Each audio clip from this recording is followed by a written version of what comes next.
복잡하게 돌아가는 정치판, 그 판을 한눈에 읽어드리는 시간이죠. 윤태곤의 판, 의제와 전력그룹 더모아의 윤태곤 실장 나오셨습니다. 어서 오십시오. 네, 안녕하세요. 내일부터 추석 연휴 시작이에요. 네. 긴 연휴가 시작이 되는데 대체 휴일까지 있어가지고 그렇죠. 추석 밥상에 보통은 정치 얘기 이제 피하는데 네. 이번에는 뭐 어떤 시기라도 오를 것 같지 않아요? 그렇죠. 예, 이번에 뭐 그죠? 이야기가 좀 나오겠죠. 바로 네. 직전에 일단 최장 기간 뭐 단식도 있었고 체포 동의안에 대한 뭐 표결도 네. 있었고 구속영장에 대한 판단까지 있으면서 뭐 추석 밥상 이번에도 정치한테 오를 것 같은데 네. 어디서부터 얘기를 풀어볼까요? 일단 법원의 이 판단 예상하셨습니까? 저는 뭐 지난주에도 그랬고 어제 우리 PD가 전화 오셨을 때도 네. 제가 어떻게 아냐 모른다. 그건 뭐 정답이긴 해요. 네, 어떻게 네. 알아요, 우리가? 그러니까 이런 거지 않습니까? 뭐 제가 뻔한 이야기를 하자면은 불구속 수사의 원칙이 있어야 된다. 예. 또 영장 발부 여부는 유무죄에 대한 판단이 아니다. 예. 뭐 이제 이런 이제 우리가 공자님 말씀을 하지 않습니까? 음, 근데 이제 인식이라는 게 네. 이게 구속영장이면은 확 가는 거고 음. 영장이 기각되면은 뭐 검찰이 지는 거고 뭐 이런 식으로 인식을 갖고 있고 그리고 이 대중의 인식. 인식에다가 정치권이라든지 이쪽이 점점 그 인식을 강화시키는 쪽으로 그쵸. 왔잖아요. 판을 점점 키워 왔잖아요. 맞아요. 그러니까 이제 와가지고 아니 그게 아니고 아. 뭐 이제 영장 발부는 영장 발부뿐이고 이래봤자 그게 말이 잘 통하겠어요? 아, 스스로 정치권이 판을 키워온 것이다. 네. 검찰도 판을 키워오고. 그렇죠. 사실은 구속이 됐다가도 나중에 판정에서는 뭐 뭐 문제도 있고 무죄했던 또 사람 불구속도 뭐 유죄가 되는 경우도 비일비재하고 그럼에도 불구하고 네. 대중의 인식 속에는 그렇죠. 구속 불구속이 네. 마치 유무죄처럼 네. 받아들여지기 때문에 그렇기 때문에 더들 사활을 걸고 그렇죠. 뭐 이렇게 했던 것이다. 그러니까 어제 같은 경우에 제가 이제 판사의 이제 그 설명문이죠. 네. 영장 기각에 대한 이제 이유. 설명문 이제 예. 792자라고 이제 보도가 됐던데 792자니까 길지가 않아가지고 저도 이제 꼼꼼히 읽어봤어요. 네. 그리고 이재명 대표 말씀까지도 보면은 그런 부분은 분명히 있는 거죠. 음. 야당 대표기 때문에 예. 이게 뭐 도주의 우려의 부분이라든지 야당 그 당의 성격과 당 대표의 지위 때문에 뭐 국민의 감시 뭐 이런 부분이 있었지 않습니까? 그렇기 때문에 도주의 우려라든지 증거인멸에 이제 우리가 약하다 뭐 이거잖아요. 그건 사실 정치적인 이야기인 게 분명한 거죠.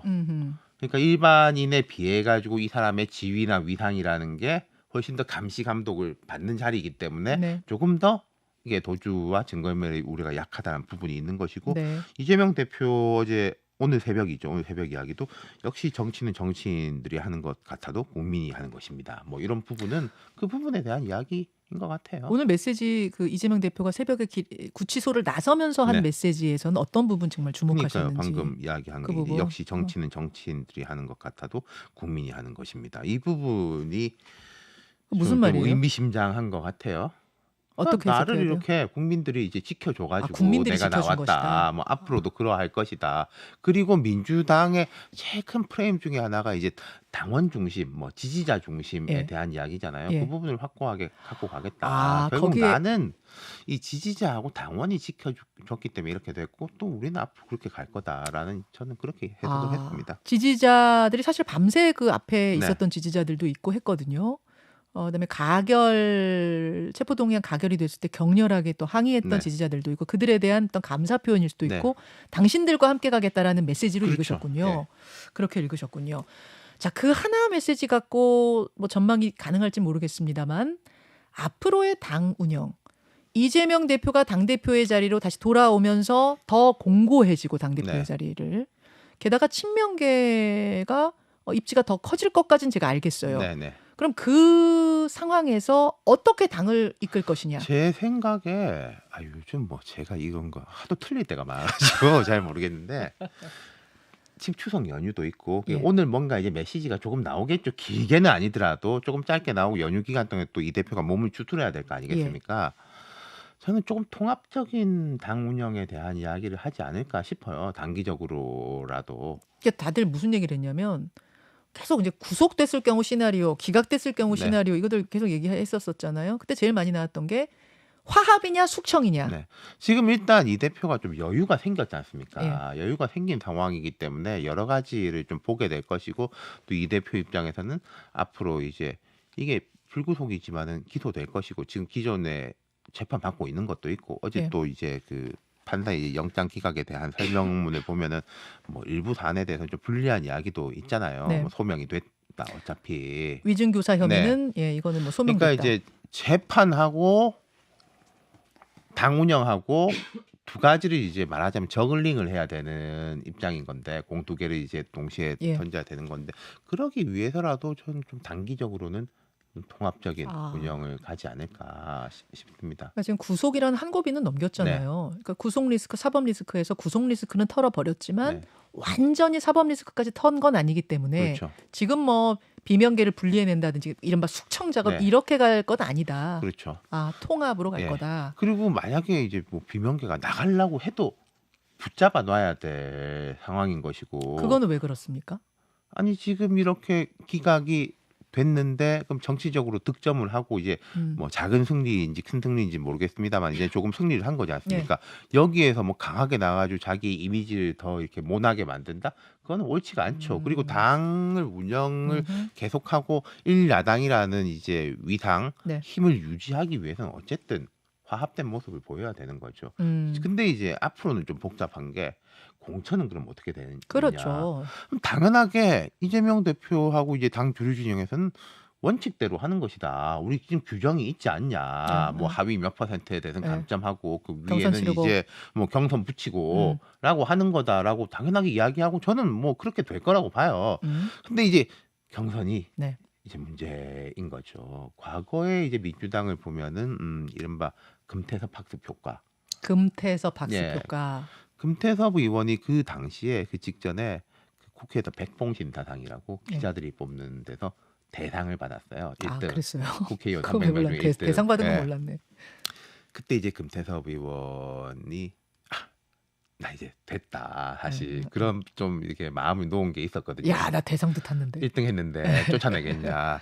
근데 거기에 처음에 이제 정봉주 전 의원이 나가지고 내가 금태섭 붙는다. 맞아요. 그러다가 이제 김남국 의원이 와가지고 강하게 했다. 김남국 의원은 저 이제 안산으로 전략공천을 받고. 아, 여러분 그 당시 기억나시죠? 예. 그 금태섭 의원이 당론을 어기고 투표했었어요. 딴소리 말하자면 당과 다른 징계도 소리를 받았죠. 낸 것 경고도 때문에 받았죠. 예. 지금 막 경고받고 이런 상황 속에서 내가 금태섭을 저격하겠다라는 인사들이 막 줄줄이 예, 나타났던 그래서 거죠. 이제 세 번째 강선우 의원이 네. 와가지고 하니까 경선에서 밀렸죠. 경선은 분명히 치렀는데 그렇죠. 졌어요. 네, 그때 이제 막 그때는 이제 지금은 개딸이라고 하지만 예. 그때 뭐 문파라고 예. 하는 분들이 막 몰려와가지고 그런 모습들을 보면 이제 좀 비명계 입장에서는 가시방석인 거죠. 앞으로 그래서 제가 계속. 이제 그 두 가지를 보고 싶었던 거예요. 하나는 이재명 대표는 어떤 식으로 역할을 당내에서 해 나갈 거냐, 어떤 방향을 잡을 거냐 하나와 비명계 입지는 어떻게 될 것이냐 이 두 가지가 제 궁금한 포인트인데 일단 이재명 대표는 그럼 통합 메시지 던질 것 같고 그렇죠. 그 통합 메시지에 따른 구체적인 실행들은 예를 들어 송갑석 최고위원이 비운 그 빈자리요. 당평 최고위원이었던 비명계 송갑석 최고위원 그 빈자리는 누구로 채울 거냐 하나. 그렇죠. 그런 식의 고민들이 그죠? 있는 거죠. 통합 기구라는 메시지를 냈었는데 이걸 진짜 실천할 거냐 하나. 실천한다면 어떤 모양이 될 거냐 하나 이런 거 궁금해요. 통합기구 과거의 혁신위도 그랬지만은 저는 뭐 별 의미가 있겠느냐 싶어요. 뭐 그래요? 한다면 하는 거 안 하는 것보다는 하는 게 나을 텐데 그렇다면 이제 이재명 대표 입장에서 그걸 안 하는 거 했을 때 큰 부담이 있을 거냐? 부담도 없을 거고 할 수 있겠죠. 할 수 있는데 별 실효가 없는 네. 기구일 것이다 이렇게 네. 보시는 거예요. 그럼 이제 앞으로 지금 이제 민주당에서 네. 이 통합적인 부분을 했을 때 예. 뭐 지금까지 제일 쟁점이 뭐였느냐라고 따져보면은 이재명 대표에 대해 가지고 약속대로 어쨌든 영장실질심사를 받는 게 맞다. 불체포 특권 포기하고 이야기했으니까 예. 그게 제일 큰 쟁점이었는데 어쨌든 그 쟁점은 해소가 된 거지 않습니까? 그렇죠. 제가 생각할 때는 뭐 앞으로 크게 뭐 통합기구를 통해 가지고 네. 하고 말 것도 크게 없을 거예요. 아. 뭐 비명계하고 친명과 되게 다른 거? 글쎄 공천룰 정도가 될까? 근데 그거는 공천룰 같은 거는 앞으로 조금 더 뒤에 하는 게 맞는 거지 지금 당장 할 일은 아닌 거고요. 예. 이재명 대표는 통합의 메시지를 내면서 가겠지만 사실 이제 실행 기구나 뭐 이런 걸로 봤을 때 크게 뭔가를 네, 그렇죠. 그리고 지금 이 할 게 마당에 없다. 이게 만약에 네. 비명계 입장에서 뭘 요구할 거냐, 뭐 내 공천을 보장하라 그런 요구는 할 수가 없는 거지 그렇지. 않습니까? 누가 해줄 사람도 뭐 없는 것이고, 그렇죠. 그러니까 뭐 좀 애매해요. 애매해요. 예. 그 최고위원 빈자리는 어떻게 채울 것 같으세요? 그건 이제 추석간에 좀 고민을 해보겠죠. 아마도. 그 어떻게 나올 예. 것 같습니까? 아니 그러면 이제 네. 지금 이제 민주당이 보면은 네. 뭐 명확한 친명이 있고 네. 명확한 비명이 있고 네. 그 중간 지대가 있지 않습니까? 그럼 대체로 이분들이 기자들 이제 얘기하는 거 보면 네. 이쪽 30, 저쪽 30, 중간이 한 100 네. 이렇게 보더라고요. 이쪽이 이제 확 쏠릴 거 아니겠습니까? 이제 친명 쪽으로 주류쪽으로. 확 그럼 가겠죠. 그분들 중에서 뽑아서 쓰는 게 별 부담 없지 않겠어요? 중간 지대에 있던 분들 예. 중에 네. 쓰는 정도. 그리고 앞으로 제가 약간 관심 있게 보는 것은 음. 예를 들어서 이인영 의원 요즘 뭐 하는지 들어보셨어요? 이인영 의원 국회에서 활동하시는 거 좀 봤는데. 예. 그러니까 그 정도인 거지 이런 사안에 대해서 이런 방구도 언급을 안 했지 않습니까? 당내 문제. 이른바 이제 86 그룹들, 예. 핵심 제일 등치가 큰 그룹들, 예.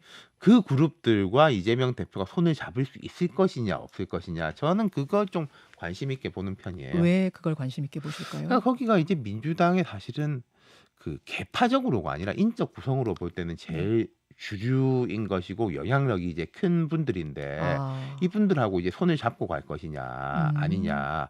손을 잡고 가면 조금 더 안정적인 운영이 될 것이고, 근데 이제 손을 만약에 이제 뭐 혁신, 개혁 이런 부분에 힘을 크게 싣는다면은 그분들은 비명이냐 친명이냐를 떠나가지고 사실은 회신의 대상일 수밖에 없는 그룹들이거든요. 총선 앞두고는. 네. 그 부분이 또 관전 포인트가 되겠네요. 네. 손을 잡으면 당 운영은 안정적이 되는데 대신 총선 앞두고 이제 혁신, 개혁 막 이런 바람 불 때 그렇죠. 이분들을 어떻게 처리할 네. 것이냐의 그러면서 또 그분들하고 이게 손잡고 가면은 이른바 비명 그룹들만 뭐 이렇게 하는 거는 더 불편해지는 거죠. 아니 그러니까 이게 지금 총선을 앞두고 있기 때문에 고차 방정식이에요. 네. 그 송갑석 최고위원 이제 그만뒀으니까 전 최고위원이에요. 네. 송갑석 전 최고위원의 지역구가 그 더민주혁신회의의 강위원 사무총장, 이분이 이제 정치 생명 끝까지 뭐 끊겠다 했던 그분 있잖아요. 그분 지역구랑 겹친다면서요? 그러니까요. 이런 부분들이 있을 거예요. 제가 생각할 때 이재명 대표는 통합적인 이야기를 할 건데 이 추석 연휴 기간 동안에 각 지역에서는 어떤 일들이 벌어질 것이냐. 뭐 예컨대 보도도 많이 되지만은 윤영찬 의원 지역구에 이제 현근택 변호사, 뭐 이 양기대 의원 지역구에 양이원영 의원, 뭐 그런 데서는 막 이렇게 할 거 아니겠습니까? 뭐 책임져라. 뭐 그렇기 때문에 통합의 메시지를 뭐 통 크게 낸다 하더라도 사실 뭐 몰라 디테일로 들어가면 이게 쉬운 상황이 아니라는 거죠. 총선 앞두고 있기 때문에.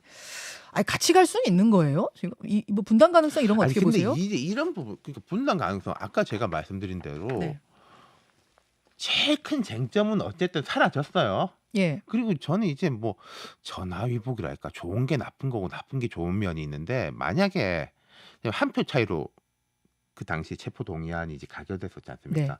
한 표 차이로 부결됐으면 뭐 이재명 대표 단식은 지금 좀 해제했겠지만 좀 방탄 이렇게 쭉 가는 거잖아요. 연휴 동안에. 그렇죠. 봐라 이거 한 표 차이로 겨우겨우 목숨 부지해가지고 가고 있다라고 되는데, 어쨌든 추석 직전에 이제 클리어 된 거니까. 그럼 어떻게 보면은 비명계 가결표 던진 가결파 의원들이 이재명 대표 도운 거잖아요. 그때 이제 그런 분들이 이제 그런 식의 이야기를 했었죠. 이게 우리가 뭐 대표가 구속되라는 게 아니라 약속했기 때문에 거기서 된다. 기각되는, 그러고 우리가 모든 사람들이 다 이야기했지 않습니까? 이재명 대표가 스스로 나가가지고 기각되면은 완승이지. 인 것이고, 근데 이제 밀려가지고 나가면 좀 애매해진다. 그 말씀을 드렸는데, 그 덕에 이제 뭐 수미안가로 하면 우까지는 땅됨인 거죠. 근데 이제 뭐 니들이 그걸 이제 뭐 우리 생각해서 그랬냐라는 식의 공박이 이어질 수는 있겠죠. 결과적으로는 그렇다는 것이고. 진짜 정치는 생물이네요. 진짜 하루하루 뉴스가 꿈틀꿈틀대는 느낌인데, 이런 상황 속에서 이제 국민의힘의 표정이 궁금합니다. 국민의힘은 뭐 제가 볼 때 체포 동의안이 가결됐을 때부터 좀 모드 전환이 들어가긴 했어요.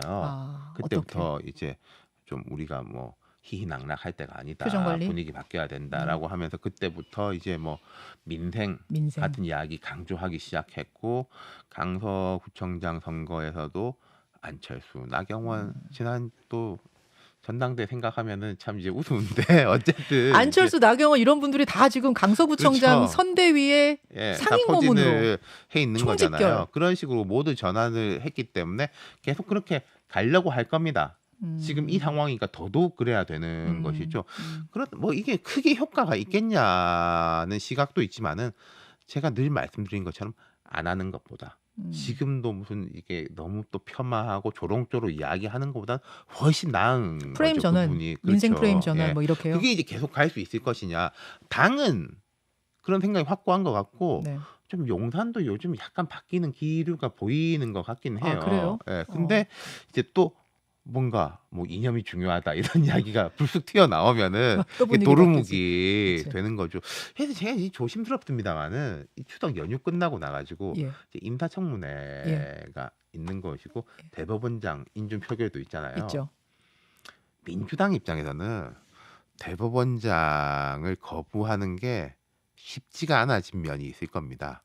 이건 대통령 때문이 아니라 사법부와의 관계 때문에 사법부가 지금 초유의 대법원장 공석 사태고 이게 못 돌아간다라고 하는데 또 이재명 대표 재판도 받아야 되잖아요. 그런 면 그리고 아까 제가 통합적 운영이라고 봤을 때 예. 장관은 되게 정치적인 느낌이 강하지만은 그렇죠. 대법원장은 또 이게 좀 다른 게 있기 때문에 그 시그널이 될 수 있는 것이고 반대로 국민의힘 입장에서는 추석 연휴 동안에 장관 세 사람 후보자 중에 너무 지금 문제가 많다라고 싶은 사람을 낙마를 시킨다면 뭐 자진 사퇴 형식으로 그럼 그게 국민들한테 되게 명확한 시그널이 될걸요? 이건 이제 용산하고 결국 이제 당이 이제 뭔가 조율을 해야 될 부분이지만 그렇죠. 세 명 중에 한 명 정도 지금 다 문제점들이 막 줄줄이 나오고 근데 있는데 제가 한 명 볼 정도 때 낙마? 이제 뭐 순서는 있어요. 문제점들 중에서 두 분이 이제 하도 말이 많으니까 제 주목도가 떨어지는 그럼 이제 문제가 작게 보이는 분이 한 분이 있는 것이고 약간 이제 이념적 성향 뭐 이런 데 대해서 문제가 큰 분이 있고 이념적 이런 것뿐만 아니라 자기 개인의 뭐 재산 문제까지 같이 겹쳐 있는 분이 있고 하면 등수가 있는 거잖아요. 누가 1등이에요? 제가 이제 이념적 그 성향하고 개인 재산 문제가 겹쳐져 있는 분. 두 개가 다 겹쳐져 있는 한 사람이라도 낙마를 하면은 그 분위기 전환, 민심 전환 그리고 이게 뭐 막 밀려서 하는 것보다 예. 먼저 선도적으로 할 수 있느냐. 그게 이제 추석 연휴 동안에 할 건 아니고 이런 건 보통 연휴 마지막 날쯤에 이렇게 나오는데 거기에 대한 이제 고민들이 양쪽 다 있지 않을까. 그렇게 보시는군요. 마지막 한 가지 질문은 한동훈 법무부 장관입니다. 네. 자, 이 상황 속에서 한동훈 법무부 장관은 어떻게 될 것인가? 이게 그러니까 뭐 형식적으로 따지면 한 장관도 여러 번 이야기했지만은 이 수사를 뭐 검사가 하는 거지 내가 하는 거냐 왜 나보고 그러냐. 그럼에도 불구하고 굉장히 앞장선 느낌이었어요. 아까 제가 인식의 인식. 그리고 또 저 국회에 나와가지고 설명했을 때 막 이 되게 길게 자세하게 했으니까 그런 부분에서는 이제 뭐 일정 타격이 있겠죠.